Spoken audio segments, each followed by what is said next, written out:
The nursery was painted a soft yellow. Naomi stood frozen in the doorway, her hand still on the light switch, staring at the crib that shouldn't exist. The mobile above it had little elephants that would dance if you wound them up. There were stuffed animals arranged on a shelf. A rocking chair sat in the corner with a fuzzy blanket draped over one arm. This was a room designed with love. A room that was ready. A room that was waiting. But it wasn't her room. It wasn't her house. And the woman in the photographs on the dresser wasn't her. 3 hours ago, Naomi had been looking for aspirin in Trevor's briefcase. She'd had a headache that wouldn't quit, and she knew he kept emergency medicine in the front pocket. Instead of pills, her fingers had found papers. A property deed. An address she didn't recognize on the other side of town. At first, she thought it was a surprise. Maybe Trevor had bought them a new house. Maybe he was planning to tell her this weekend. They talked about moving somewhere with a yard, even though they'd stopped talking about why they wanted that yard. They'd stopped talking about a lot of things after the last doctor's appointment. "I'm sorry," the fertility specialist had said, her voice professionally gentle. "But the chances of conception are extremely low. Less than 1%. We've tried everything we can try." Trevor had held Naomi's hand in the doctor's office. He'd said all the right things. "We have each other. That's what matters.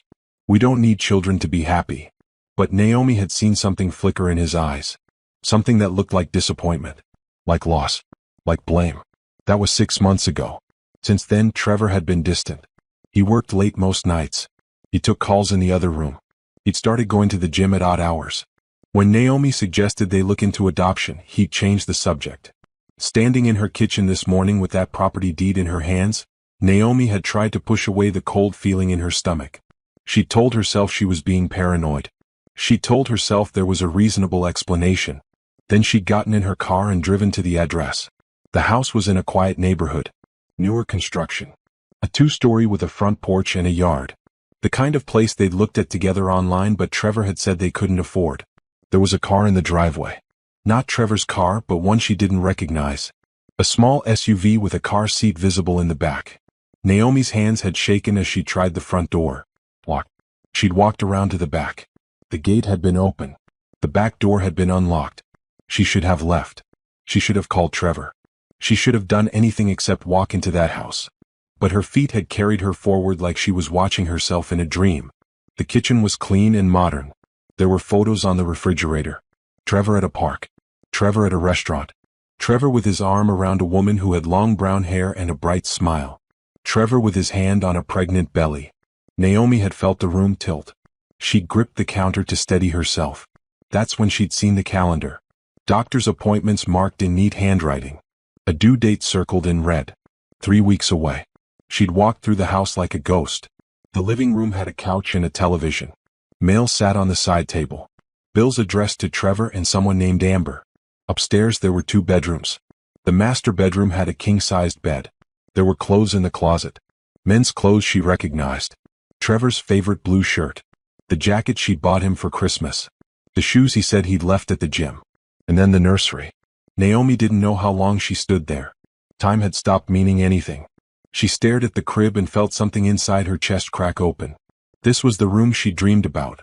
This was the room she'd planned in her head during all those failed fertility treatments. This was the life she'd wanted. Trevor had given it to someone else. The sound of a car door slamming outside snapped her back to reality. Footsteps on the front porch. A key in the lock. Naomi's heart hammered. She looked around frantically. There was nowhere to hide. She was trapped in this nightmare nursery with its cheerful yellow walls and its promise of a future that didn't include her. The front door opened. A woman's voice called out. "Trevor? Baby, are you home early?" Trevor's voice answered. "Yeah, I finished the meeting early. Thought we could grab lunch." Naomi pressed her back against the wall, her mind racing. She couldn't let them find her here. Not like this. She needed time to think. She needed to understand. She needed to breathe. But her breath was coming in short gasps now. The woman was laughing at something Trevor said. Their footsteps were on the stairs. They were coming up. Naomi moved without thinking. She slipped out of the nursery and into the bathroom across the hall. She locked the door as quietly as she could and stood with her ear pressed against it. "The nursery looks perfect," the woman said. Her voice was sweet and happy. Excited. "I can't believe we're going to meet her soon." A daughter. Trevor was going to have a daughter. "I know," Trevor said. His voice was thick with emotion. The kind of emotion he'd never shown when they'd talked about having children. I can't wait. Did you tell your wife yet? There was a pause. Naomi held her breath. Not yet, Trevor said. Soon.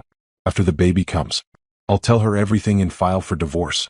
But I want to wait until Chloe is here safely. I don't want the stress. I understand. I just feel bad sometimes. Living this lie. Don't feel bad. This is real. We're real. Naomi and I, that's been over for a long time. She just doesn't know it yet. The words hit Naomi like physical blows. Each one landed in her chest, her stomach, her throat. She bit down on her fist to keep from making a sound. Come on, Trevor said. Let's go eat. I'm starving. Their footsteps retreated. The front door closed. The car started and drove away. Naomi sank down onto the bathroom floor. She pulled her knees to her chest and let out a sound that was something between a sob and a scream. It came from somewhere deep inside, somewhere she didn't know existed. She'd spent 5 years with Trevor. 5 years of trying to make him happy. 5 years of watching him pull away every time the pregnancy test came back negative. 5 years of apologizing for her body's failure. 5 years of believing it was somehow her fault that they couldn't have what they wanted. And the whole time he'd been building this. A second life. A second home. A second chance. With someone else. Naomi didn't know how long she sat on that bathroom floor. The afternoon light shifted through the window. Her phone buzzed in her pocket. Trevor probably. Wondering where she was. Checking in like he was a devoted husband. Finally she stood up. She washed her face in the sink. She looked at herself in the mirror. Her eyes were red and swollen. Her face was pale. But underneath the shock and the pain she saw something else forming. Anger. Cold, clear, focused anger. Naomi took out her phone. She took pictures of everything. The nursery. The photos. The calendar. The mail. The closet full of Trevor's clothes. She documented every piece of evidence she could find. Then she left the house through the back door, making sure to lock it behind her. She got in her car and drove home. Their home. The home they were supposed to share. The home that suddenly felt like another lie. Trevor came home at 6 like he always did. He kissed her cheek like he always did. He asked about her day like he always did. It was fine, Naomi said. Her voice sounded normal. Come. She was surprised by how steady it was. How was yours? Busy. Meetings all day. I'm exhausted. Liar. Poor thing, Naomi said. She put dinner on the table. Chicken and rice. Trevor's favorite.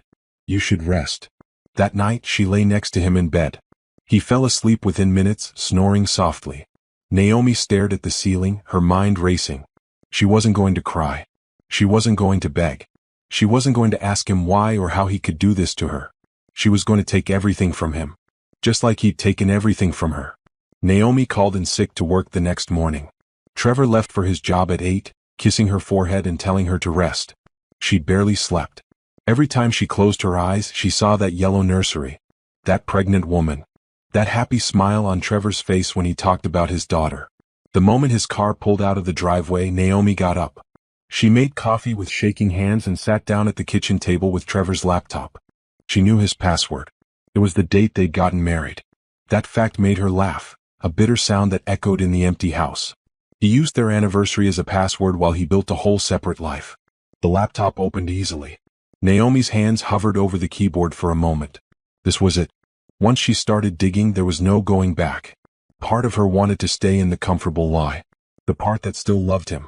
The part that wanted to believe this was all a mistake. But that part was getting smaller by the second. She opened his email first. There were hundreds of messages from Amber. Naomi's stomach turned as she scrolled through them. They went back over a year and a half. Long before the last fertility treatment. Long before the doctor had said there was no hope.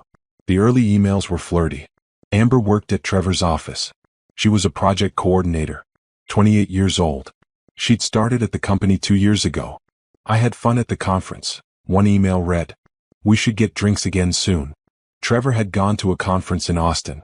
He told Naomi it was boring. Work stuff. He'd barely called her the 3 days he was gone. Naomi clicked through to Trevor's sent folder. His response made her hands clench into fists. I can't stop thinking about you. When can I see you again? The emails got more detailed. More intimate. They made plans to meet at hotels. They talked about running away together. Trevor wrote things to Amber he'd never written to Naomi. He called her beautiful. He said she made him feel alive. I wish I'd met you first, one email read. Before I married someone who can't give me what I need. Naomi's vision blurred. She forced herself to keep reading. 6 months into the affair, Amber wrote, I'm late. I think I might be pregnant. Trevor's response came within minutes. Are you sure? Let's get a test. If you are, maybe this is meant to be. 3 days later, it's positive. I'm scared. What are we going to do? We're going to be a family, Trevor wrote. I'll take care of everything. I promise. And he had. Naomi found the receipts, the bank statements. Trevor had opened a separate account Naomi didn't know about. He'd been funneling money there for months. Money from his bonuses. Money from a promotion Naomi thought they'd been saving for a new car. He'd bought the house 3 months ago. Cash down payment. The mortgage was in his name only. He'd furnished it piece by piece. Cribs and changing tables and strollers. Everything Naomi had bookmarked online during their fertility journey. Everything he'd said they couldn't afford. The numbers swam in front of her eyes. $40,000. $50,000. More. Money that should have been theirs. Money that should have been for their future. Money he'd spent building a future without her. Naomi opened the photo app on Trevor's laptop. There were albums she'd never seen. Amber was one. Hundreds of pictures. Amber at the beach. Amber at restaurants. Amber laughing. Amber's growing belly. Trevor's hand on that belly. Trevor kissing Amber's cheek. Trevor looking happier than Naomi had ever seen him. There was another album labeled House. Pictures of the empty rooms before furniture. Pictures of Trevor painting the nursery yellow. Pictures of him assembling the crib. He looked proud in every single one. Naomi had begged him to help her paint their spare bedroom. The room they'd planned to turn into a nursery. He'd always been too busy. Too tired. He'd told her they should wait until they had a reason to decorate it. He'd had a reason. Just not with her. The phone records were even worse. Trevor called Amber every day. Sometimes twice. 3 times. He texted her constantly. Good morning, beautiful. Thinking about you. Can't wait to see you tonight. The nights he'd told Naomi he was working late. The mornings he left early for the gym. The weekends he'd had emergency projects. All lies. All time spent with Amber. Naomi checked the calendar on Trevor's phone.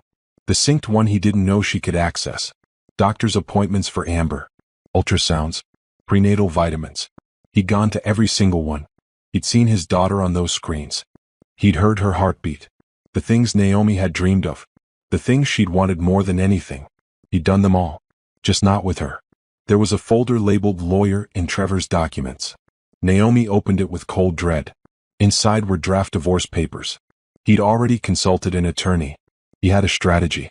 He was planning to claim they'd grown apart. That the infertility issues had put too much strain on their marriage. He was going to try to keep as much money as possible. There was no mention of Amber in the documents. No mention of the affair. No mention of the house. He was going to blindside Naomi and make himself look like the victim. Naomi sat back from the laptop. Her coffee had gone cold. Her hands had stopped shaking. She felt strangely calm now. The shock was wearing off, replaced by something harder. Something colder. She opened a new browser window and started searching for divorce attorneys. She made a list of the top 5 in the city. She checked reviews. She looked for ones that specialized in hidden assets and infidelity. Then she called the first number. A woman answered. Baker and Associates. How can I help you? I need a lawyer, Naomi said. Her voice was steady. Clear. My husband has been hiding money and having an affair. He's planning to divorce me, but I want to file first. And I want to take everything he has. There was a pause. Can you come in today? Yes. House 2 o'clock? Naomi looked at the clock. It was 10 in the morning. I'll be there. She hung up and made another call. To her bank. I need to open a new account, she told the representative. Just in my name. Can I do that today? Of course. Can you come to a branch? I'll be there at noon. The next call was to her friend Simone. They'd met in college. Simone was a real estate agent now. Successful. Sure. She'd always told Naomi that Trevor seemed controlling. Naomi had defended him. She wasn't going to make that mistake again. Naomi? Simone answered on the first ring. Hey girl. What's up? I need your help, Naomi said. I need to find an apartment. Fast. 1 bedroom. Good security. Something I can move into quickly. Is everything okay?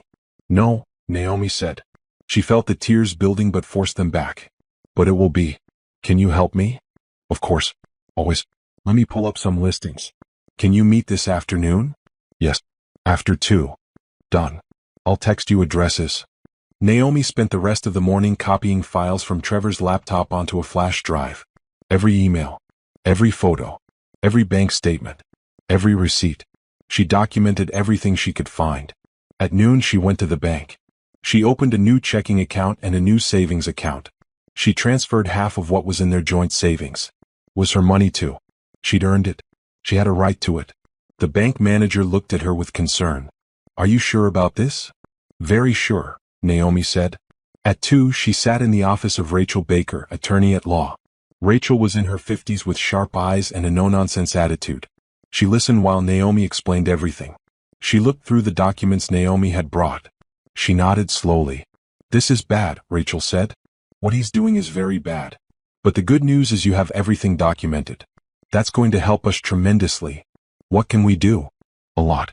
First, we file for divorce before he does. We cite adultery and financial deception. We go after the house he bought. We make sure you get what you're entitled to. And we make it very clear that he's not the victim here. How long will it take? That depends on if he fights. But with this evidence, we have a very strong case.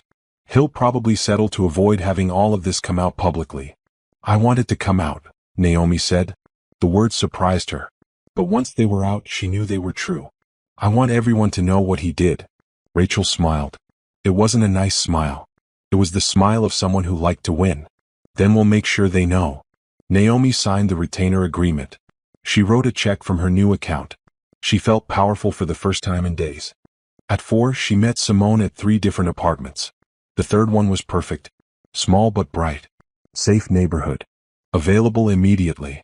The landlord could do a credit check today and have her moved in by the weekend. I'll take it, Naomi said. You're sure? Simone asked. Don't you want to think about it? I'm sure. That evening, Naomi packed 3 boxes in their garage. Clothes, photos, her important documents, things she didn't want to leave behind. She hid them in the corner behind Trevor's golf clubs. He never used them. He wouldn't notice. When Trevor came home at 7, Naomi had dinner ready again. She smiled at him. She asked about his day. She listened to his lies about meetings and deadlines. You seem better, Trevor said. Yesterday you looked tired. I feel better, Naomi said. And it was true. She did feel better. She felt like she was finally doing something instead of just suffering. That night in bed, Trevor reached for her. Naomi froze. He hadn't touched her in months. Now suddenly he wanted to? I'm still not feeling great, she lied. Maybe tomorrow. He rolled over without argument. Within minutes he was asleep. Naomi stared at the ceiling again. But this time she wasn't paralyzed by shock. This time she was planning, thinking, preparing. Trevor thought he was smart. He thought he'd covered his tracks. He thought he could control the situation. He had no idea what was coming. And Naomi was going to make sure it destroyed him. The next 2 weeks were the hardest of Naomi's life. Every morning she woke up next to Trevor and had to pretend everything was normal. Every night she came home to him and had to smile and cook and act like her heart wasn't shattered into pieces. But underneath the performance she was working. Rachel, her attorney, filed the divorce papers on a Friday afternoon. She'd coordinated with Naomi carefully. The papers would be served to Trevor at his office on Monday morning. By then, Naomi would be gone. The weekend before, Naomi moved most of her things out of the house. She did it in small loads while Trevor was at the gym. Clothes, books, her laptop, her jewelry, everything that mattered. She told Trevor she was visiting her sister across town. Trevor barely looked up from his phone. He was texting Amber. Naomi had checked. They were discussing baby names. On Sunday night, Naomi looked around the house they'd bought together 5 years ago. The house where she'd thought they'd grow old. The house where she'd imagined children running through the halls. It didn't feel like home anymore.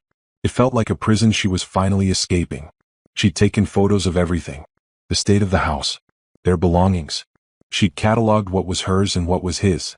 Rachel had told her to document everything before she left. He's going to be angry, Rachel had warned. Men like this don't like losing control. Make sure you're safe. Naomi had nodded. She'd changed the locks on her new apartment. She told the building security not to let anyone up without calling her first. She'd blocked Trevor on everything except email, because Rachel said they needed a record of his communications. Monday morning came. Naomi called in sick to work again. She'd been using her sick days carefully. After today she'd go back. She'd face people's questions. But right now she needed to be somewhere Trevor couldn't find her. She sat in her new apartment at 10 in the morning, her phone in her hand. Rachel had promised to call as soon as the papers were served. At 10:15 her phone rang. "It's done," Rachel said. He was served at his desk. Apparently he went white and had to leave the building. Naomi felt a surge of satisfaction. Good. Let him feel shocked. Let him feel ambushed. Let him feel what she felt standing in that yellow nursery. What happens now? Now we wait for his response. He has 30 days to file. My guess is he'll call you first. Don't answer. Let him leave voicemails. Let him send emails. Everything he says can be used in court. Okay. Naomi? Are you safe? Yes. I'm at my new place. He doesn't know where it is.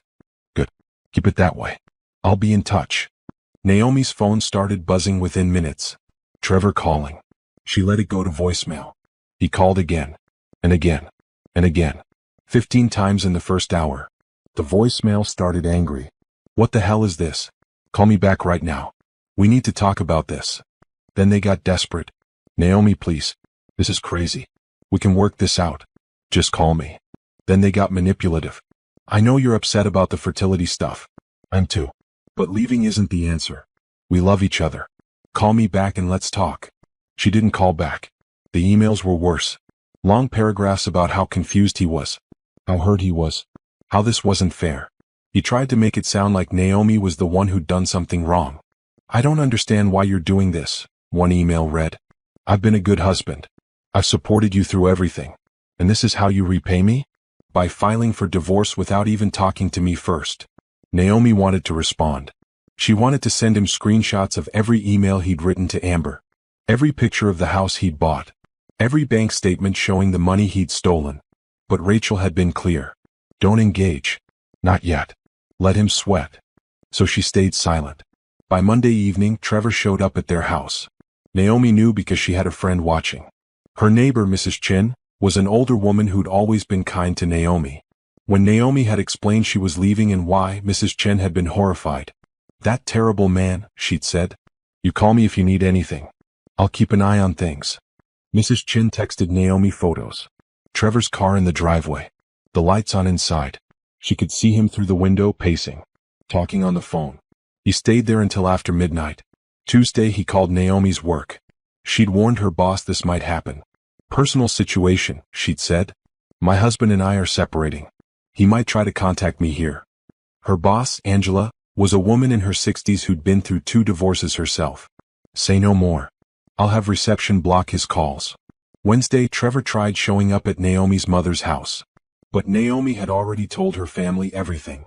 She'd sent them copies of the emails, photos of the house, evidence of the affair. Her mother had cried. Then she'd gotten angry. I never liked him, she'd said. I always thought he was too smooth, too perfect. I should have said something. It's not your fault, Naomi had told her. I'm proud of you for leaving, her mother said. You're stronger than you know. Her brother had been less diplomatic. I want to punch him in the face. Don't, Naomi said. Rachel says any confrontation could hurt the case. We have to be smart about this. Fine. But if I see him, I'm walking the other way before I do something stupid. When Trevor showed up at her mother's house, her brother answered the door. She doesn't want to talk to you. Leave. This is between me and my wife. Your soon-to-be ex-wife. And no, it's not. You made it everybody's business when you decided to cheat. Now get off this property before I call the police. Trevor left. But he was getting more frantic. More angry. Thursday, Naomi got an email from Amber. Her stomach twisted when she saw the name in her inbox. I don't know what Trevor told you, the email read. But he and I are in love. We're having a baby. You need to let him go. Dragging this out in court isn't going to change anything. He doesn't love you anymore. He hasn't for a long time. Naomi read the email 3 times. Then she forwarded it to Rachel without responding. Rachel called immediately. This is good. Very good. She just admitted to the affair in writing. And she's admitting she knew about you. Any sympathy a judge might have had for her just went out the window. She sounds so sure of herself, Naomi said. Like she won. She didn't win anything. She got a cheater and a liar. Someone who betrayed his wife. You think she's special? You think he won't do the same thing to her? Naomi hadn't thought about it that way. But Rachel was right. Trevor had made promises to Naomi. He'd broken every one. What made Amber think she was different? They deserve each other, Naomi said. Exactly. Friday afternoon, Trevor's response to the divorce filing came through. His lawyer was fighting everything. Claiming the affair never happened. Claiming the money was his. Claiming Naomi was being vindictive and unreasonable. Rachel laughed when she read it. They have no idea what we have. Should we show them? Yes, Naomi said. Let's show them everything. Rachel filed a motion with the court. Attached to it were copies of every email between Trevor and Amber. Photos of the house. Bank statements. The property deed. Phone records. Everything. The response from Trevor's lawyer came within hours. A terse email requesting a meeting to discuss settlement. They know they can't win, Rachel said. They're going to try to settle quietly to avoid this going to trial. But we're not going to make it easy. What do you mean? I mean we're going to take everything we can get. And then we're going to make sure everyone knows what he did. Naomi felt something inside her settle. This was really happening. She was really doing this. She was fighting back. That weekend, Naomi did something she hadn't done in years. She went out with friends. Real friends, not couples friends she and Trevor had seen together. Women she'd known before him. Women she'd lost touch with because Trevor had always found reasons they couldn't make plans. I've missed you, her friend Rhonda said over drinks. Rhonda was a teacher, warm and funny and real. Where have you been? Living a lie apparently, Naomi said. And then she told them everything. They were shocked, angry, supportive. They hugged her and bought her drinks and told her she was going to be okay. You're amazing, Simone said. Most people would have fallen apart. But look at you. You're handling this like a boss. I don't feel like a boss, Naomi admitted. I feel like I'm barely holding it together. You're doing better than barely, Rhonda said. You're doing everything right. And you're going to come out of this stronger. Naomi wanted to believe her. Some days she did. Other days she woke up and forgot for a moment what had happened. Then reality would crash back in and she'd have to remember all over again that her marriage was over. That the man she'd loved had betrayed her in the worst possible way. But she was surviving. One day at a time. One decision at a time. One step forward. And Trevor? Trevor was panicking. She could tell from his increasingly desperate messages. He was starting to realize he might actually lose. That his perfect little secret life might cost him everything. Good, Naomi thought. Let him lose. Let him feel what it's like to have your whole world ripped apart. She'd felt it. Now it was his turn. 2 weeks after the divorce papers were served, Naomi went back to work. She told her boss everything. Angela had been understanding, giving her the time she needed. But bills didn't stop coming just because your life fell apart. And Naomi needed routine. She needed to feel normal even if nothing was normal anymore. Walking into the office felt strange. Everyone knew. Small offices were like that. Word spread fast. She could see it in their faces when she walked through the door. The sympathy. The curiosity. The whispered conversations that stopped when she got close. Naomi held her head high. She smiled. She answered their careful questions with short, polite responses. Yes, Trevor and I are separating. Yes, I'm doing okay. Thank you for asking. Her coworker Marcus, a kind man in his 40s who'd always been friendly, stopped by her desk at lunch. Hey, I just wanted to say I'm sorry for what you're going through. And if you need anything, I'm here. Thank you, Naomi said. She meant it. My sister went through something similar a few years ago. Her husband had a whole second family. It was rough. But she's happy now. Happier than she ever was with him. Naomi forwarded the email to Rachel. Add it to the file. A week before the settlement conference, Naomi did something reckless. She drove back to the house. The one Trevor had bought for Amber. She didn't know why. Maybe she needed to see it again to make it real. Maybe she needed to prove to herself it wasn't just a nightmare. She parked down the street and watched. It was 7 in the evening. Lights were on inside. She could see shadows moving past the windows. Then the front door opened. Amber came out, very pregnant now. She had to be close to her due date. She waddled to the mailbox and back. Trevor appeared in the doorway. He put his hand on her belly. He kissed her forehead. Naomi should have felt jealous. She should have felt sad. But watching them, all she felt was relief. She didn't want that life anymore. She didn't want a man who could lie so easily. who could build a whole separate world while looking her in the eyes every day and telling her he loved her. She didn't want Trevor. She wanted her life back. Her dignity. Her peace. She drove away and didn't look back. That night, she got a call from Simone. "Hey, I know this might be too soon, but there's this hiking group I'm part of. We go out every Saturday morning. It's a nice group of people. Would you want to come?" Naomi's first instinct was to say no. She wasn't ready to meet new people. She wasn't ready to pretend to be social. But then she thought about sitting in her apartment alone all weekend, thinking about Trevor and Amber and the baby that was coming, drowning in anger and hurt. "Yes," she heard herself say. "I'll come." "Really? That's great. We meet at 7 at the trailhead. I'll text you the address." Saturday morning came cold and clear. Naomi almost backed out a dozen times. But she forced herself to get dressed, to drive to the trailhead, to park her car and walk toward the group of people gathered by the sign. Simone waved when she saw her. "You made it. Everyone, this is my friend Naomi." There were about 8 people in the group. They were friendly without being pushy. They made small talk as they started up the trail. Nothing too personal. Just easy conversation. Naomi felt herself relax. The morning air was cool. The trees were beautiful. She could hear birds singing. For the first time in weeks, she felt like she could breathe.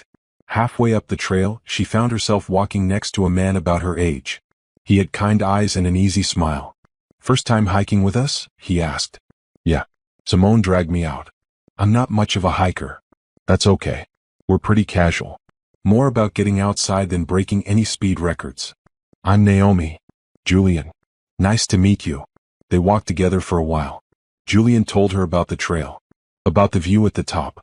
He was patient when she needed to catch her breath. He pointed out interesting plants and birds. At the summit, Naomi looked out over the city. She could see for miles. The world felt big. Her problems felt smaller. "It's beautiful," she said. "It is," Julian agreed. "I come up here when I need perspective. Reminds me there's more to life than whatever's stressing me out." "I could use some perspective," Naomi admitted. "Bad week. Bad year." Julian nodded. "I've been there. Gets better though. Eventually." "I hope so." They hiked back down together. At the bottom, the group made plans to meet again next week. Naomi surprised herself by saying she'd be there. Driving home, she felt different. Lighter. Like maybe, just maybe, she was going to be okay. That night, she got an email from Rachel. "Settlement conference is this Friday at 10. Are you ready?" Naomi looked around her small apartment. Her new life. Her fresh start. "Yes," she typed back. "I'm ready." It was time to face Trevor. Time to end this chapter. Time to take back what was hers and move on. And she was going to do it with her head held high. The conference room was cold. Naomi sat next to Rachel at a long table, her hands folded in her lap to keep them from shaking. Across from them were 2 empty chairs. Trevor and his lawyer were late. "Don't let him see you nervous," Rachel whispered. "You have all the power here. Remember that." Naomi nodded. She dressed carefully this morning. A navy suit. Heels. Her hair pulled back. She looked professional.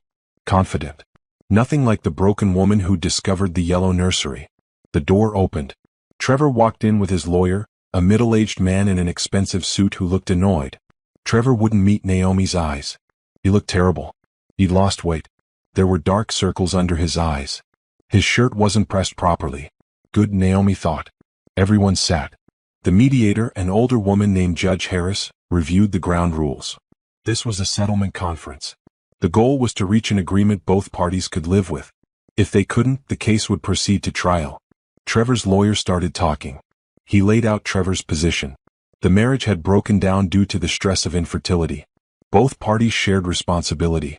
Trevor was willing to offer a fair division of assets. He wanted to avoid a lengthy court battle. He didn't mention Amber.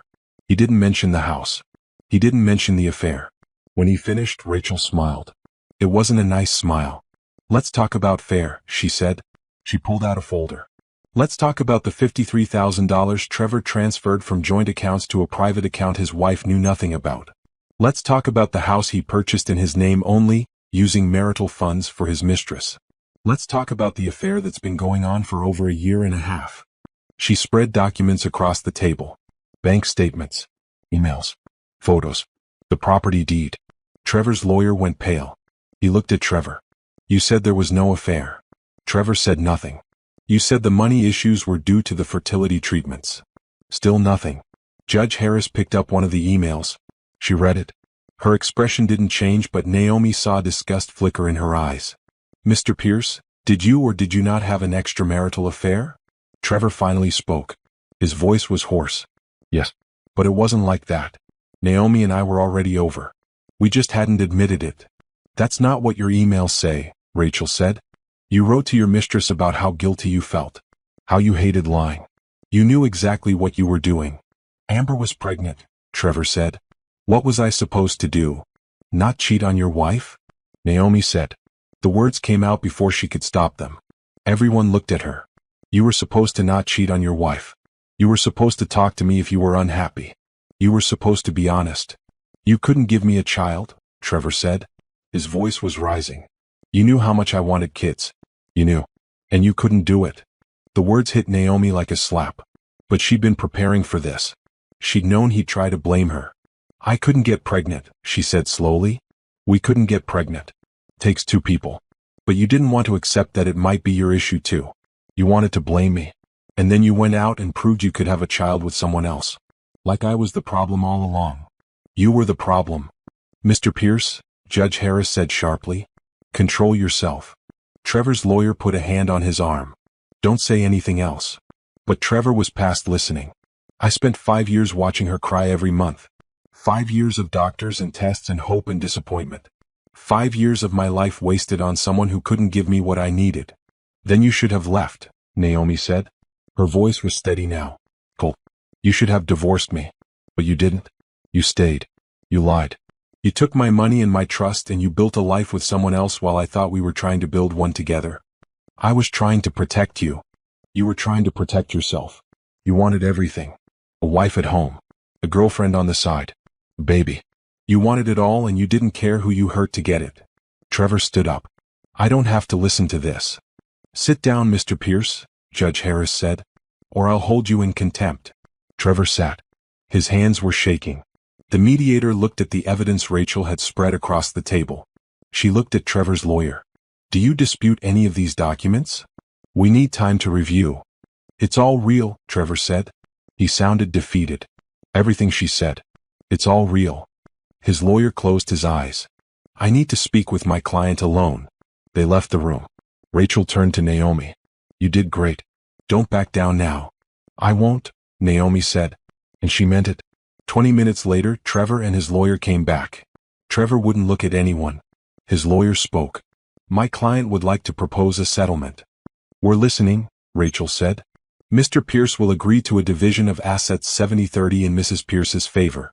He'll take full responsibility for the mortgage on the second property. He'll waive any claim to alimony. And he requests that the details of the affair remain sealed from public record. Rachel looked at Naomi.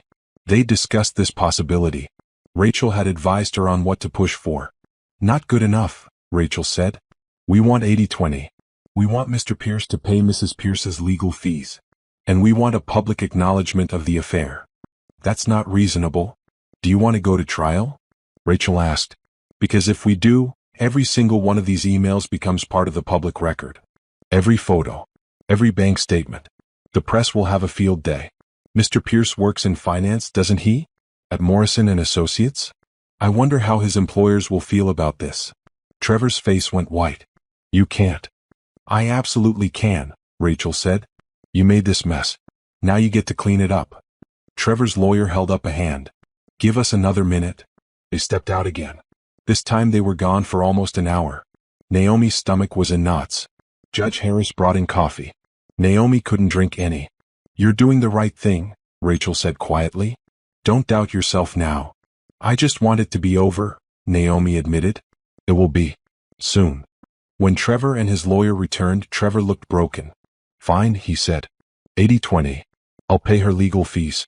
But please don't make this public. I'm begging you. Naomi looked at him. This man she'd loved. This man she trusted. This man who destroyed everything they'd built together. Part of her wanted to make him suffer. Wanted to expose him to everyone. Wanted him to feel the humiliation she'd felt. But another part of her just wanted it to be over. Wanted to move on. Wanted to be free. I want a statement, she said. Signed by you. admitting what you did. It won't be filed publicly unless you fail to honor the settlement.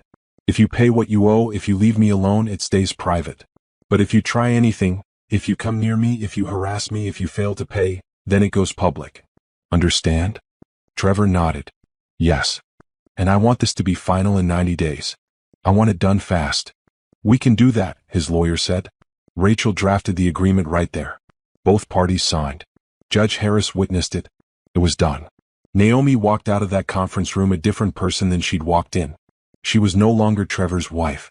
She was no longer the woman who'd failed to give him what he wanted. She was Naomi.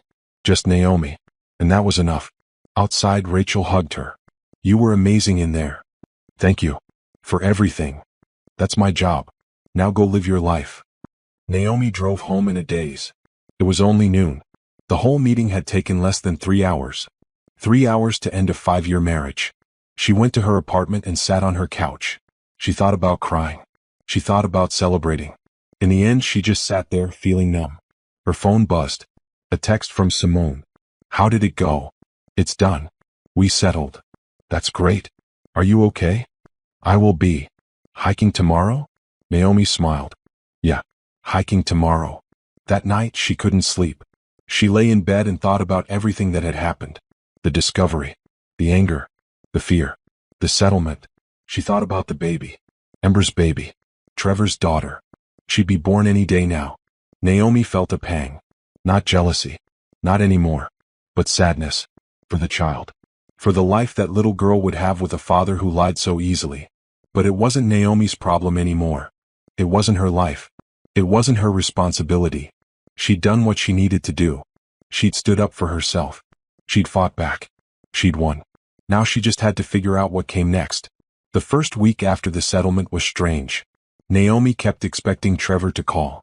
To show up at her apartment. To try one more time to convince her this was all a mistake. But he didn't. Rachel had made it very clear what would happen if he violated the agreement. The signed statement admitting to the affair would be filed with the court. His employer would be notified. His family would be sent copies. Trevor had too much to lose. So he stayed away. Naomi should have felt relieved. Instead, she felt hollow. Like the anger that had been driving her for weeks had burned out, leaving nothing behind but ash. She went to work. She went hiking on Saturdays with Simone's group. She came home to her empty apartment and tried to figure out who she was now that she wasn't Trevor's wife. Her mother called every day. How are you doing, baby? I'm okay, Mom. You don't sound okay. I'm alive. That's something. It's more than something. You're strong. You did the right thing. I'm proud of you. Naomi wanted to believe her. Some days she did. Other days she wondered if she'd made a mistake. If she should have tried harder to save her marriage. If she should have forgiven Trevor. But then she'd remember the yellow nursery. The emails. The lies. And she'd know she'd made the only choice she could. 2 weeks after the settlement, the divorce was finalized. Naomi got a copy of the decree in the mail. She stared at it for a long time. This piece of paper meant her marriage was officially over. She wasn't Mrs. Pierce anymore. She was just Naomi again. She cried that night. Not for Trevor. Not for what they'd had. But for what she'd thought they'd had. For the future she'd imagined. For the family she'd wanted. The next morning, she woke up and decided to do something different. She called her old university. I'd like to inquire about finishing my master's degree, she told the admissions office. I left the program 5 years ago. Is it possible to come back? It was possible. They'd review her credits. She could start again in the fall semester. Naomi had been working on her master's in social work when she met Trevor. He'd convinced her to take a break after they got married. Focus on us, he'd said. You can always go back. But she never had. There had always been a reason. They were saving for a house. They were trying for a baby. The timing wasn't right. Now the timing was perfect. She also started volunteering at a children's hospital. Every Tuesday and Thursday evening, she'd go to the pediatric ward and read stories to the kids. She'd play games with them. She'd sit with the lonely ones whose parents couldn't visit. It broke her heart and healed it at the same time. These children needed love. They needed attention. They needed someone to care. Naomi could be that someone. Even if she'd never have biological children of her own. You're good with them, one of the nurses told her. Have you thought about becoming a foster parent? Naomi hadn't. But once the nurse said it, she couldn't stop thinking about it. She went home and researched. what it took to become a foster parent. The training, the requirements, the process. It was daunting, but possible. She wasn't ready yet. She knew that. She needed to finish her degree. She needed to be more stable. She needed to heal more. But someday, maybe someday. The hiking group became the highlight of Naomi's week. Every Saturday she'd meet Simone and the others at the trailhead. They'd hike for a few hours. They'd have lunch at the summit. They'd talk about everything and nothing. Julian was always there. He was quiet but kind. He asked questions without being nosy. He made her laugh without trying too hard. After a few weeks, Naomi learned more about him. He was a teacher. 4th grade. He'd been divorced for 3 years. He had a daughter who lived with him full-time. Her name was Sophie. Her mom left when Sophie was 2, Julian told Naomi one Saturday. Said she wasn't ready to be a mother. I haven't heard from her since. I'm sorry. Don't be. Sophie and I are doing great. It's just the 2 of us, but we're happy. That's what matters. What about you? Julian asked carefully. Simone mentioned you're going through a divorce. Went through. It's finalized now. How are you doing with that? Naomi thought about lying. About saying she was fine. But there was something about Julian that made her want to be honest. Some days are good, she said. Some days are hard. I'm working on it. That's all you can do. Take it day by day. They hiked in comfortable silence for a while. Naomi felt peace with Julian that she hadn't felt with anyone in a long time. He didn't push. He didn't pry. He just existed beside her. One Saturday in June, 3 months after the settlement, Naomi came home to find a letter in her mailbox. No return address. Her hands shook as she opened it. It was from Amber. I thought you should know that Trevor is gone. He left 2 weeks after the baby was born. He couldn't handle the reality of being a father. The sleepless nights. The crying. The responsibility. He said he'd made a mistake. He said he never should have left you. He asked me to tell you he's sorry. Naomi read the letter twice. Then she crumpled it up and threw it away. She didn't care where Trevor was. She didn't care if he was sorry. He'd made his choices. Now he had to live with them. She felt sorry for Amber. Sorry for the baby. But she didn't feel responsible for them. They weren't her problem to fix. That night she texted Simone. Want to get dinner? Always. Everything okay? Yeah. I think it finally is. They met at a small Italian restaurant. Naomi told Simone about the letter. He left her? Simone looked shocked. After everything? Apparently fatherhood wasn't as fun as he thought it would be. What a piece of trash. Yeah, Naomi said. But not my trash anymore. They laughed. Naomi felt something lift inside her. She was really okay. She was really moving on. Julian asks about you, you know, Simone said casually. Naomi felt her cheeks warm. What does he ask? If you're seeing anyone. If you're ready to date. Normal stuff. What did you tell him? That you should ask yourself. Naomi thought about it. Was she ready? Could she trust someone again? She didn't know. But maybe she didn't need to know. Maybe she just needed to try. Next time we hike, Naomi said. Tell him to ask me himself. Simone grinned. Will do. That night, Naomi looked around her apartment. It was small, but it was hers. Every piece of furniture. Every decoration. Every choice. She built this life. Not Trevor. Not anyone else. Just her. And it was a good life. It was getting better every day. She still had hard moments. She still had days where she cried. Where she felt angry. Where she wished things had been different. But those days were getting fewer. The good days were starting to outnumber the bad. Naomi opened her laptop and pulled up the university website. She registered for her fall classes. Social work. Child development. Family systems. She was going to help people. She was going to make a difference. She was going to build the life she'd always wanted. Just not the way she'd imagined. And that was okay. Fall came and with it a new routine. Naomi started her master's program in September. 3 nights a week she went to class after work. It was exhausting but good. She'd forgotten how much she loved learning. How much she loved being challenged. Her classmates were younger than her. Fresh out of college. Full of energy and ideas. At first Naomi felt old. Out of place. But then she realized she had something they didn't. Life experience. Perspective. She'd been through real pain. She knew what suffering looked like. She could use that. She could turn her worst experience into something that helped others. In one of her classes, Family Dynamics, the professor asked everyone to share why they'd chosen social work. Naomi's turn came. She took a breath. I spent 5 years trying to build a family, she said. I thought I knew what family meant. Marriage, children, a house, the traditional picture. But my marriage ended and I lost that dream. And I had to figure out what family really means. It's not about blood. It's not about biology. It's about showing up, about caring, about being there. I want to help people build families, real families, in whatever form that takes. The classroom was quiet when she finished. The professor nodded. Thank you for sharing that, Naomi. That's a powerful perspective. After class, a few students came up to her. They told her they'd been through divorces too, that they understood, that her words had resonated. Naomi felt less alone than she had in months. She also threw herself into her volunteer work at the hospital. She learned the names of all the regular kids, the ones with chronic illnesses, the ones who came back again and again. There was one boy, Marcus, who was 7 years old. He had leukemia. He'd been in and out of the hospital for 2 years. His parents both worked full-time and couldn't visit often. Marcus loved dinosaurs. Every time Naomi came, she'd bring him a new dinosaur book. They'd read together.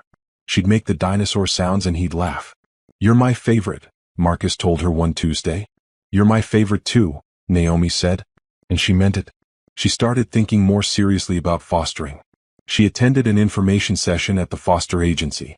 She learned about the process, the requirements, the training. It's not easy, the social worker warned. These kids come from trauma. They have behavioral issues, trust issues. You have to be patient. You have to be strong.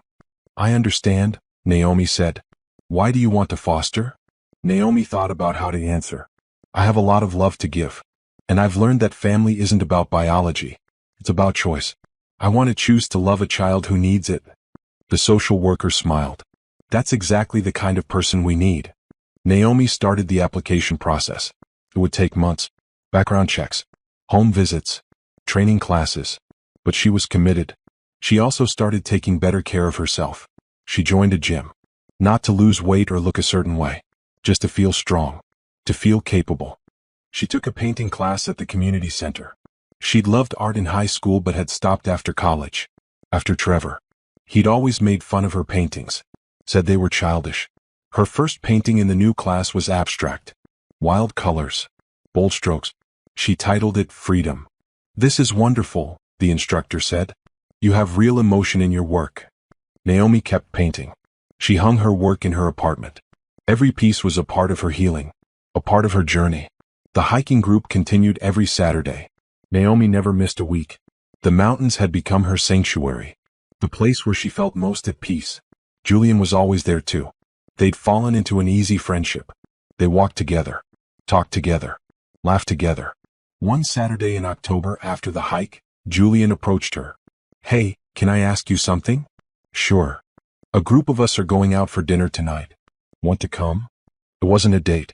It was a group thing. But Naomi's heart still beat a little faster. Yeah, that sounds nice. They went to a Mexican restaurant. The whole hiking group was there. About 10 people. They ate and drank and told stories. It was fun. Easy. Natural. At one point, Julian's phone buzzed. He glanced at it and smiled. Sorry, it's Sophie. She's at a sleepover and wants to make sure I'm still alive. How old is she? Naomi asked. 8. Going on 18. She's my whole world. That's sweet. What about you? Do you want kids? The question should have hurt. A year ago it would have destroyed her. But now Naomi could answer honestly. I do. Just not the way I thought. I'm actually starting the process to become a foster parent. Julian's eyes lit up. Really? That's amazing. You think so? I do. Foster kids need good people. People who care. You'd be great at it. Something warm spread through Naomi's chest. Validation. Understanding. From someone who got it. Sophie's adopted, Julian said quietly. After her mom left, I went through the process. Made it legal. She's mine in every way that matters. That's beautiful. Family is what you make it, right? Right. They looked at each other. Something shifted between them. Something neither of them said but both of them felt. When the group broke up for the night, Julian walked Naomi to her car. I had fun tonight, he said. Me too. Maybe we could do it again sometime. Just the two of us. Naomi's breath caught. This was it. He was asking her out. A year ago she would have said no. She would have said she wasn't ready. That she needed more time. But she was ready. She was healing. She was ready to try. "I'd like that," she said. Julian smiled. "How about next Friday? There's a good Thai place downtown." It's a date. Driving home, Naomi felt something she hadn't felt in a long time. Hope. Excitement. The possibility of something new. She wasn't looking to replace Trevor. She wasn't looking to fill a void. She was just ready to open her heart again. To let someone else in. To see what might happen.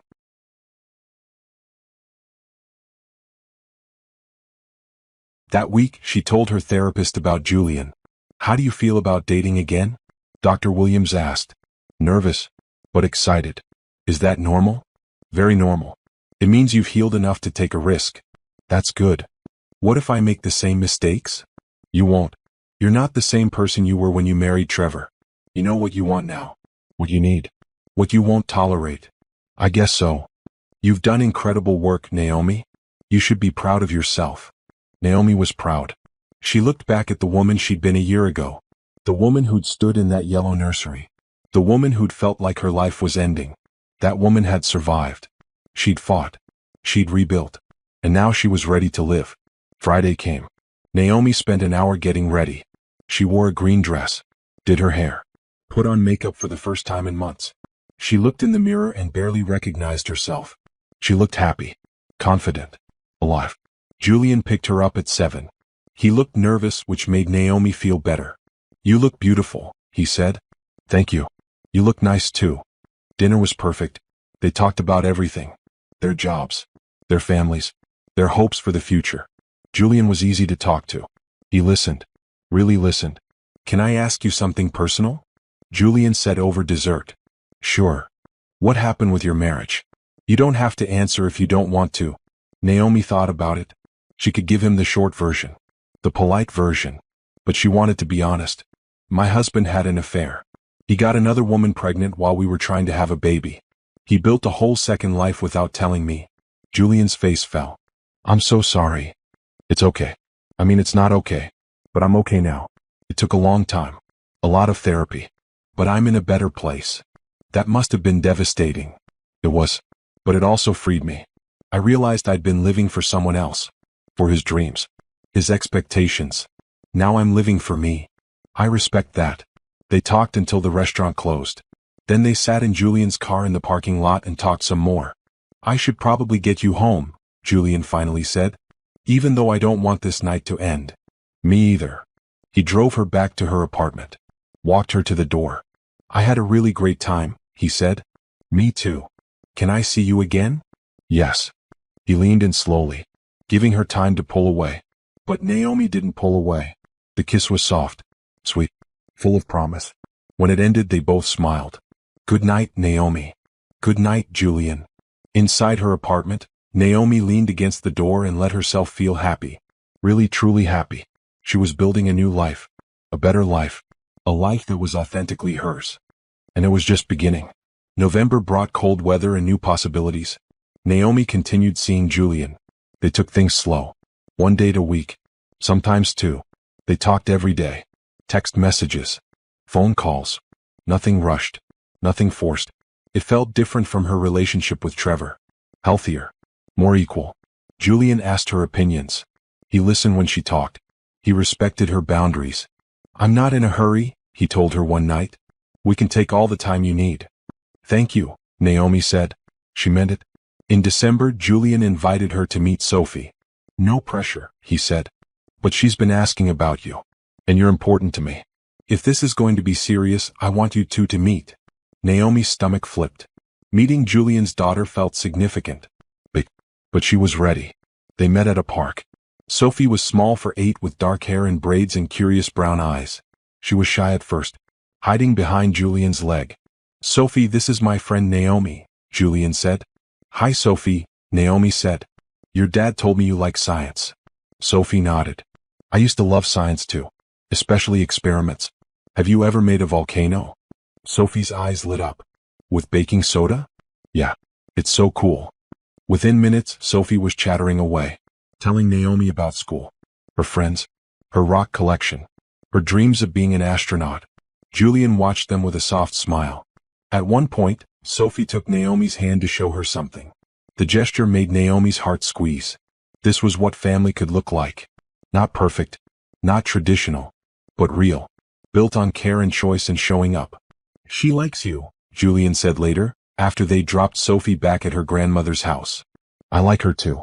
She's amazing. She is. Julian paused. I have to be careful about who I bring into her life. She's been through a lot with her mom leaving. I don't want her to get attached to someone who might leave. I understand. So I need to know. Are you serious about this?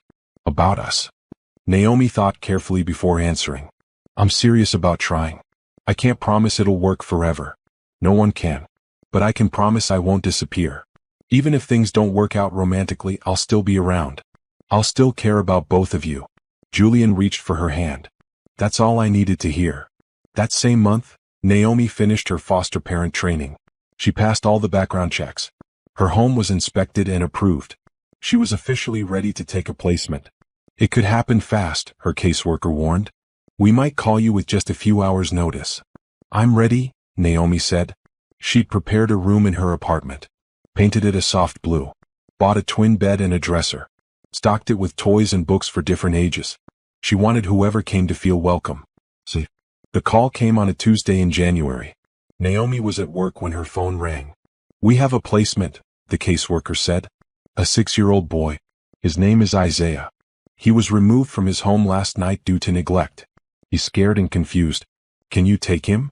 Naomi's heart pounded. This was it. This was real. Yes. When? We can bring him in 2 hours. Naomi left work early. She went home and double-checked everything. The room. The food in her fridge. She wanted everything to be perfect. When the doorbell rang, she took a deep breath and opened the door. Isaiah was small. Too small for 6. He had big eyes and messy hair. He clutched a plastic bag with his belongings. He wouldn't meet Naomi's gaze. Hi Isaiah, Naomi said gently. I'm Naomi. Welcome to my home. He didn't respond. The caseworker stayed for an hour. Explained Isaiah's situation. He'd been living with his mother who had severe addiction issues. This was his 3rd placement in foster care. The last 2 homes hadn't worked out. After the caseworker left, Naomi and Isaiah sat in the living room. He still wouldn't talk. Wouldn't look at her. Are you hungry? She asked. A small nod.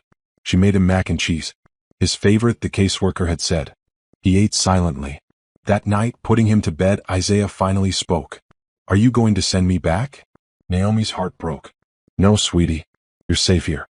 You can stay as long as you need. That's what they all say. I know. But I mean it. Isaiah didn't believe her. She could see it in his eyes. And she understood. He'd been let down before. He'd been hurt. Trust wasn't something she could demand.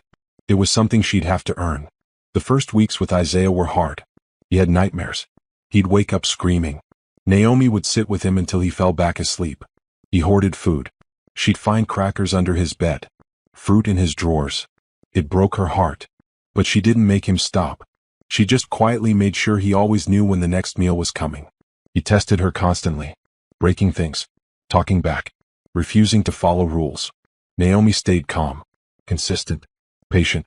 I'm not going anywhere, she told him every night. No matter what. Slowly things got better. Isaiah started smiling sometimes. Laughing at cartoons. Playing with the toys she'd bought. One day he brought her a picture he'd drawn at school. This is us, he said. 2 stick figures. One tall. One small. That's you. And that's me. Naomi put it on the refrigerator. It was the most beautiful thing she'd ever seen. She told Julian about Isaiah. It's hard, she admitted. Harder than I expected. But also more rewarding. You're doing an amazing thing, Julian said. Some days I'm not sure I'm doing it right. The fact that you care means you're doing it right. In February, Naomi invited Julian and Sophie over for dinner. She was nervous about Isaiah meeting them. What if he felt threatened? What if he acted out? But Isaiah surprised her. He was quiet at first. But Sophie was so friendly and open that he relaxed. Soon they were playing together in the living room while the adults cooked. They're cute together, Julian said. They are. This feels right, Julian said quietly. All of us together. Naomi looked at him. At Sophie. At Isaiah. This makeshift family they were building. Yeah, she agreed. It does. That night, after Julian and Sophie left, Isaiah asked, Is Julian your boyfriend? Sort of, Naomi said. We're dating. Is that okay? Isaiah thought about it. Does he have a kid? Yes. Sophie. The girl you played with. She's nice. She is. Are they going to live here? No. They have their own home. But they might visit sometimes. If that's okay with you. Isaiah nodded. It's okay. Progress, Naomi thought. It was all progress. In March, Isaiah's caseworker called. We need to talk about Isaiah's future. His mother is in rehab. She might get him back eventually. But it's going to be a long process. I understand. Are you willing to keep him long-term? Maybe even adopt if it comes to that? Naomi's breath caught. Adopt. Make Isaiah permanently hers. Yes, she said without hesitation. Absolutely yes. That night, she sat Isaiah down. I want to talk to you about something important. Okay. You might be here for a long time. Maybe forever. How would you feel about that? Isaiah's eyes got wide. Forever. If you want. If the judge says it's okay. Would you want to stay with me? Isaiah bit his lip. What if my mom gets better? Then we'll deal with that when it happens. But no matter what, I'll always be here for you. I promise. Isaiah was quiet for a long time. Then, I want to stay. Naomi hugged him. He hugged her back. And she felt something click into place inside her chest. This was her family. Not the one she'd planned. Not the one she'd imagined. But the one she'd built. The one she'd chosen. And it was perfect. Spring came and with it, unexpected trouble. Naomi hadn't heard from Trevor in almost a year. Not since the divorce was finalized. She'd thought that chapter of her life was closed. Then the letters started. The first one came in April. No return address. Naomi almost threw it away without reading it. But something made her open it. Naomi, I know you probably don't want to hear from me. But I've been thinking a lot. About us. About what I did. I made the worst mistake of my life. I threw away something real for something that turned out to be nothing. Amber left. Took the baby. I haven't seen my daughter in months. I lost my job. My apartment. Everything. I have nobody. And I realize now that you were the only good thing I ever had. Please, can we talk? Just once. I need to explain. I need you to understand. Trevor. Naomi read it 3 times. The first time she felt anger. The second time, satisfaction. He'd lost everything. He deserved it. The third time she just felt sad. Sad that he still didn't get it. That he thought she'd care about his suffering. That he thought an explanation would change anything. She threw the letter away. A week later, another letter came. This one was longer. More desperate. Trevor talked about how sorry he was. How he'd been in therapy. How he'd changed. How he wanted a chance to make things right. Naomi didn't finish reading it. She threw it away too. Then he started showing up. At her work. At her apartment building. Security wouldn't let him up, but she'd see him in the parking lot. Waiting. You need a restraining order, Rachel advised when Naomi called her. I thought the settlement agreement covered this. It does. But a restraining order gives you more protection. If he violates it, he goes to jail. Let me file the paperwork. The restraining order was granted within a week. Trevor was served. He had to stay at least 500 feet away from Naomi at all times. For a few days there was peace. Then he violated the order. He showed up at her apartment again. This time, Naomi called the police. They arrested him. Kept him overnight. When he was released, he sent one more letter. You've ruined my life. You took everything from me. I'm left with nothing. I hope you're happy. Naomi wasn't happy. But she wasn't guilty either. She'd taken what was rightfully hers. She'd protected herself. Trevor had ruined his own life through his choices. She filed a harassment complaint. The police warned Trevor that if he contacted her again, he'd face serious charges. After that, the letters stopped. The appearances stopped. Naomi never heard from him again. But the whole situation had shaken her. Reminded her that the past could still reach out and try to drag her back. Are you okay? Julian asked. He'd been supportive through everything. Patient when she was stressed. Understanding when she needed space. I'm okay. Just tired of dealing with him. It's over now though, right? I think so. I hope so. Isaiah had noticed something was wrong. Are you mad? He asked one night at dinner. No, sweetie. Just dealing with some adult stuff. Is it about your old husband? Naomi was always honest with Isaiah. Age appropriate but honest. Yeah. But it's handled now. You don't need to worry. I don't like him. You never met him. I don't have to. He hurt you. That makes him bad. Naomi smiled. Isaiah's fierce loyalty touched her. This boy who'd been hurt so many times, who'd been let down by adults again and again. He was protective of her. "You're right," she said. "He did hurt me. But I'm okay now. I have you. And Julian. And Sophie. I have everything I need." "And you have me," Isaiah said seriously. "I'll protect you. I know you will." In May, Isaiah's mother completed her rehab program. She petitioned the court for visitation. The caseworker explained it to Naomi. "This is standard. She's doing well. Clean for 6 months. She deserves a chance to see her son." "I understand," Naomi said. But inside she was panicking. What if Isaiah wanted to go back to her? What if she lost him? The first visit was supervised. At a family center. Naomi drove Isaiah there and waited in the car while he went inside. He came out 2 hours later. Quiet. Thoughtful. "How was it?" Naomi asked gently. "She looks different. Better." "That's good." She said she's sorry. That she wants to be my mom again. Naomi's heart clenched. "How do you feel about that?" Isaiah was quiet for a long time. "I don't know. She's my mom. But you're my home."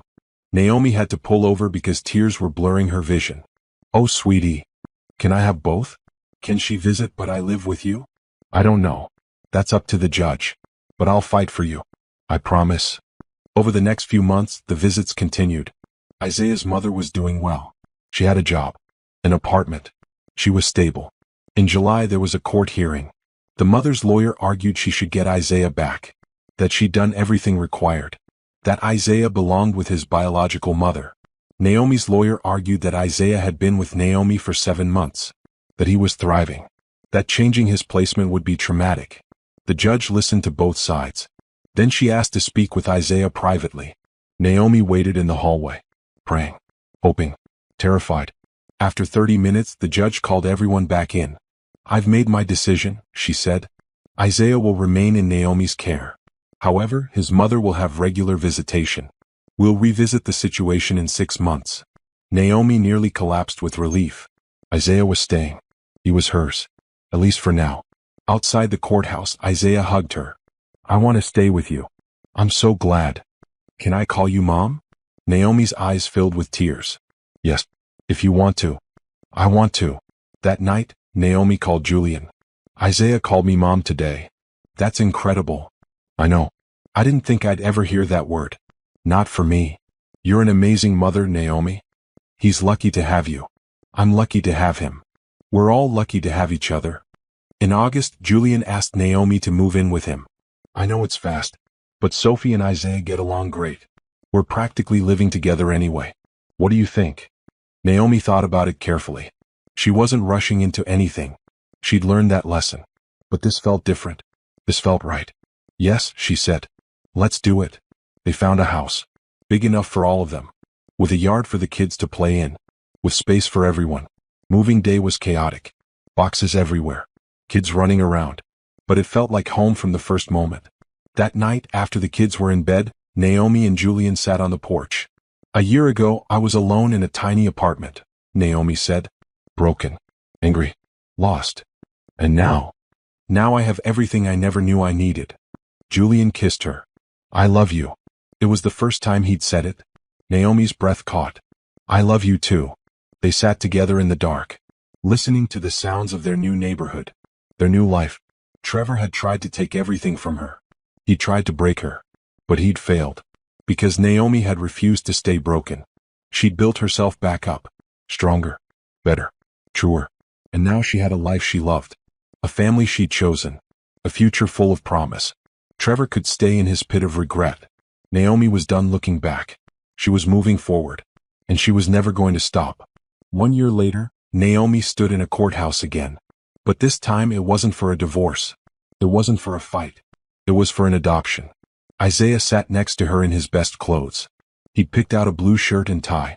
He looked so grown up. So happy. Julian and Sophie sat behind them. Her mother was there too. Her brother. Simone. Her whole support system. The judge smiled at them. "Are you ready to make this official?" "Yes," Naomi said. Her voice was steady. "Sure." "Isaiah, do you understand what's happening today?" Isaiah nodded seriously. "Naomi is adopting me. She's going to be my real mom forever." "She's already your real mom, isn't she?" Yeah. But now it's legal. Everyone laughed. The judge signed the papers. Just like that, it was done. Isaiah was officially Naomi's son. Outside they took pictures.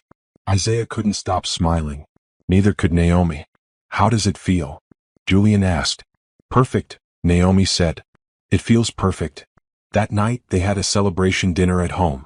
The whole family together. Eating and laughing and being loud. After the kids went to bed, Julian pulled out a small box. Naomi, he said. I've been thinking about this for a while. About us. About this family we've built. And I don't want to wait anymore. He opened the box. Inside was a simple, beautiful ring. Will you marry me? Naomi looked at the ring. At Julian. At the life they'd created. She thought about Trevor. About the woman she'd been when she was married to him. Small. Scared. Always trying to be what he wanted. That woman was gone. The woman she was now knew her worth. Knew what she wanted. Knew what she deserved.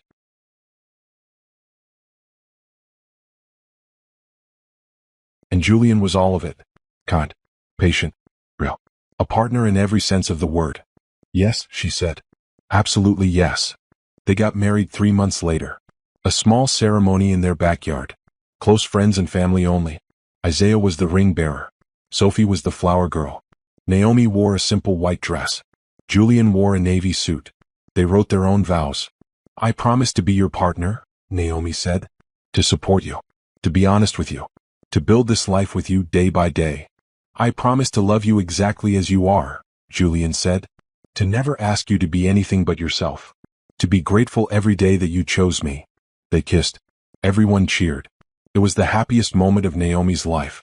The reception was full of joy. Dancing and music and laughter. At one point, Naomi looked around at everyone she loved. Her son. Her husband. Her stepdaughter. Her family. This wasn't the life she'd planned. It was better. Later that night, after the guests had gone home, Naomi sat on the porch with a glass of wine. Julian came out and sat next to her. What are you thinking about? He asked. Everything. How far I've come. How different my life is. Do you ever regret it? How things happened. Naomi thought about it honestly. I regret the pain. The betrayal. The lies. But I don't regret where it led me. If Trevor hadn't done what he did, I might never have left. I might have stayed in that marriage forever. Miserable but too scared to change. I'm glad you left. Me too. Do you ever wonder what happened to him? Sometimes. But I don't look him up. I don't ask. He's not part of my story anymore. That's healthy. I also think about Amber sometimes. And their daughter. I hope they're okay. But it's not my responsibility. I had to let it go. You did the right thing. They sat in comfortable silence. The night was cool. The stars were out. I'm going to finish my master's next semester, Naomi said. And then I want to work with foster families. Help other parents learn how to care for kids who've been through trauma. That's perfect for you. I also want to foster again. Once Isaiah is more settled. There are so many kids who need homes. Our house is big enough, Julian said. And Sophie's been asking about having more siblings. Really? Really? She loves being a big sister. Naomi smiled. Then let's do it. Let's help more kids. They sat together under the stars. Making plans. Dreaming about the future. Building their life together. Inside the house, Isaiah called out. Mom? Can you come here? Mom. The word still made Naomi's heart swell every time she heard it. Coming, baby, she called back. She went inside. Julian followed. They tucked Isaiah in together. Read him a story. Kissed him goodnight. I love you, Mom, Isaiah said sleepily. I love you too, sweetheart. Back in their bedroom, getting ready for bed, Naomi caught her reflection in the mirror. She looked happy. Healthy. Oh. She thought about the woman who'd stood in that yellow nursery 3 years ago. The woman who'd felt like her world was ending. If she could go back and tell that woman anything, what would she say? That it gets better. That the pain doesn't last forever. That betrayal and loss can be the beginning of something new, not just the end of something old. That family isn't about biology. It's about love. It's about choice. It's about showing up every day and choosing to care. That she's stronger than she knows. That she'll survive. That she'll thrive. That revenge isn't about destroying the person who hurt you. It's about building a life so good they become irrelevant. And Naomi had done that. She'd taken the worst thing that ever happened to her and turned it into the catalyst for her best life. She climbed into bed next to Julian. He pulled her close. I'm so happy, she whispered. Me too. Thank you. For loving me. For being patient. For giving me time to heal. Thank you for letting me in. For taking a chance on us. They fell asleep like that. Wrapped around each other. Say, oh. Trevor had wanted to build a secret family. A hidden life. A lie. Naomi had built the real thing. Out in the open. Honest. True. She'd won. Not because she destroyed him. But because she'd saved herself. And that was the best revenge of all.